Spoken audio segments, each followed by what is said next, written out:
हूँ Delhi Apollo hospital से। साथ में अर्चना शर्मा जी हैं जो फेसबुक लाइव पे रिकॉर्डिंग कर रही हैं। तारीख है आज 25 अगस्त, समय है शाम का 8:25। एक हमारे दोस्त हैं, उनको हल्का सा छाती में दर्द हुआ तो उनको हमने सलाह दी कि एंजियोग्राफी करिए। एक्चुअली छाती का दर्द अलग अलग तरीके के होते हैं और जब क्लासिकल एंजाइना होता है तो we don't want to do echo, TMT, ECG. समय खराब होता है। उनको पल्स जब देखी तो इरेगुलर पल्स भी थी। ये कहने लगे कि हफ्ते भर से करीब ये प्रॉब्लम आ रही है और थोड़ा तेज चलते हैं तो और भारी होता है और दर्द छाती में बीच में नहीं था लेकिन साइड में था। छाती का दर्द कार्डियोलॉजिस्ट अगर कोई अच्छा है तो पहचान लेता है कि ये दर्द एंजाइना है। एंजाइना मतलब ब्लॉकेज की वजह से दर्द या मस्कुलर पेन है।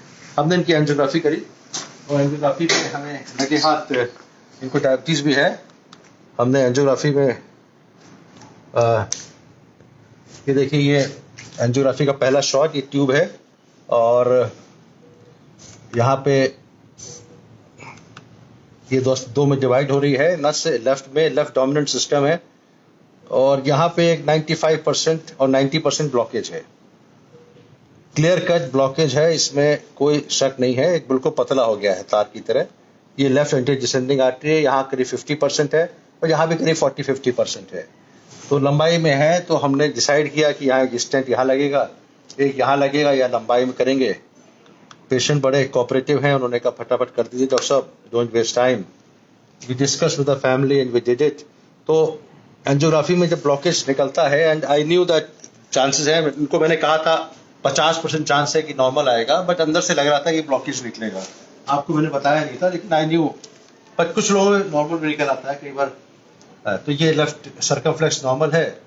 ये एंजियोग्राफी खत्म करी हमने। राइट वाली आर्टरी नॉर्मल है, किडनी की दोनों नसें नॉर्मल है और हार्ट की पंपिंग भी नॉर्मल है। देखिए, हार्ट की पंपिंग नॉर्मल है ब्लॉकेज होने के बावजूद। हार्ट की पंपिंग कब गिरती है? जब हार्ट अटैक हो जाता है। हार्ट अटैक कब होता है? जब 100% नस बंद हो जाती है। मैं रिपीट करूंगा, जब नस 100% बंद होती है उस तब दिल का दौरा पड़ता है। तो he was a candidate for heart attack, but before that we have managed.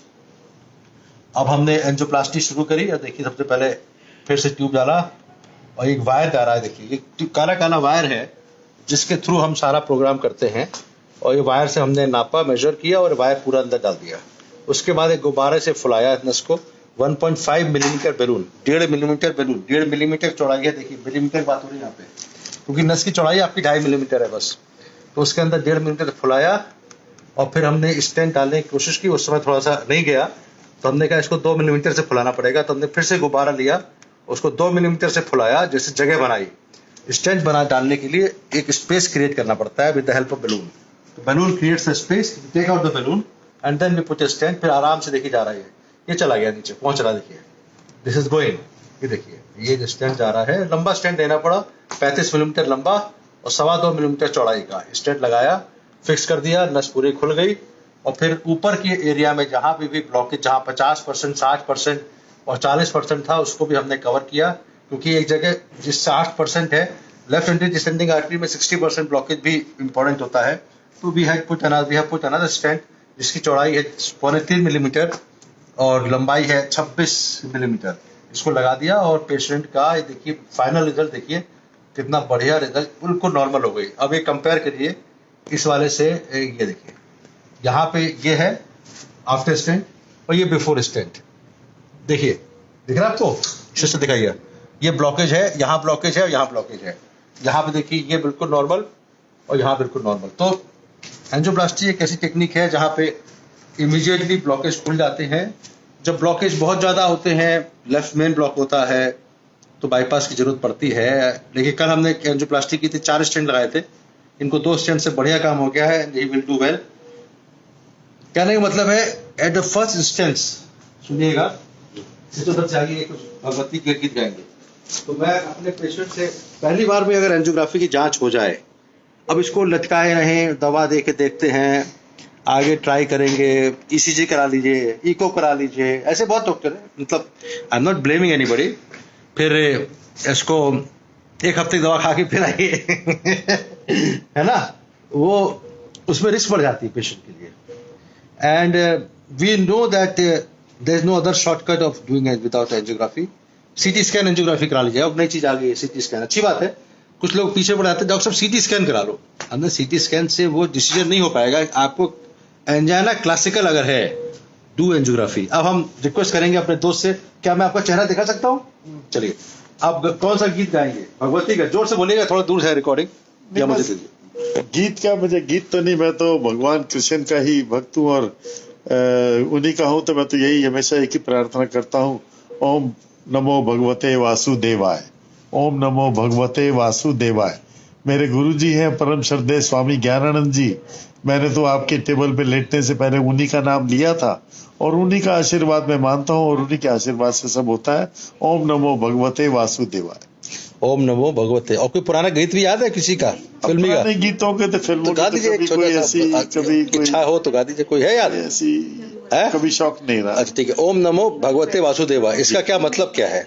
ये भगवान कृष्ण की ही प्रार्थना है, भगवान कृष्ण से ही हम प्रार्थना कर रहे हैं कि सब शांत रहे, सब इस देश और सब में खुशी रहे सब जगह। अगर आप देखें, मैं आपसे थोड़ा चर्चा कर रहा था, भगवान कृष्ण का जीवन काल जी काफी आसान नहीं रहा उनके लिए जी। सबसे पहले 12 साल की उम्र में, 8 साल की उम्र में उन्होंने कंस जैसे कुछ नहीं हो, गलत आदमी को पहले मारा, उसके बाद द्वारकाधीश जो है, पता नहीं बीच बीच में सारा मुझे याद भी नहीं है, और जब 70-75 साल के थे तब उनको पता लगा कि मेरे फूफा के लड़के जो पांडव हैं वो दिक्कत में हैं, तो फिर यहाँ आ गए, इन्होंने पांडव का कुरुक्षेत्र में धर्म युद्ध कराना पड़ गया। कृष्ण भगवान कभी भी फेवर में नहीं थे कि युद्ध हो जी, उन्होंने पूरी कोशिश कर डाली। देखिए वो कह रहे हैं वो भी विधि को नहीं टाल पाए और उनको युद्ध के लिए आखिर में दुर्योधन के पास गए कि भाई कुछ मत दो, 5 गांव तो दे दो बेचारे, कुछ तो दो, 5 गांव रह लेंगे आप, इंद्रप्रस्थ मत दो। डॉक्टर साहब बताना चाहता हूँ कि इस समय इसी के लिए कि लोगों को क्योंकि ज्ञान नहीं है, कुरुक्षेत्र में ही गीता ज्ञान संस्थानम के नाम से एक ऐसा स्थान बन रहा है परम श्रद्धेय स्वामी ज्ञानानंद जी के नेतृत्व में कि वर्ल्ड में किसी को भी गीता पे कुछ भी प्राप्त करना होगा ज्ञान तो वहाँ उपलब्ध हो जाएगा।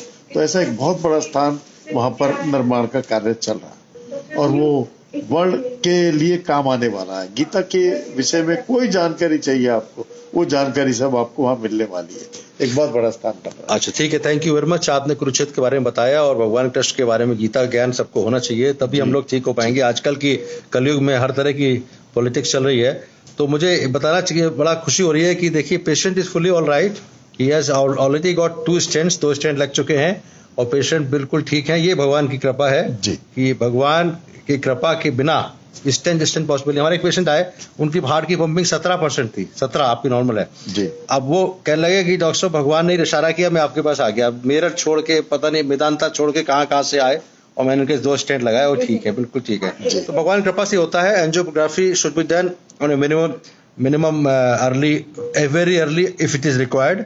उसका एक ब्लॉकेज है, इन्होंने कहा कोशिश करते हैं, उन्होंने कहा अभी कर दो, इनका बेटा बाहर गया हुआ था, मैंने कहा नहीं, एक अटेंडेंट होगा अच्छा रहेगा, तो मेरे लिए भी एक सपोर्ट बना दो। Thank you very much watching this video. Doctor वेगुप्ता on 25th August along with the team of Reshma who is doing this and Akansha na Archana Sharma, sorry, Archana Sharma जिन्होंने रिकॉर्डिंग की और बसंत हमारे technician थे। Thank you very much.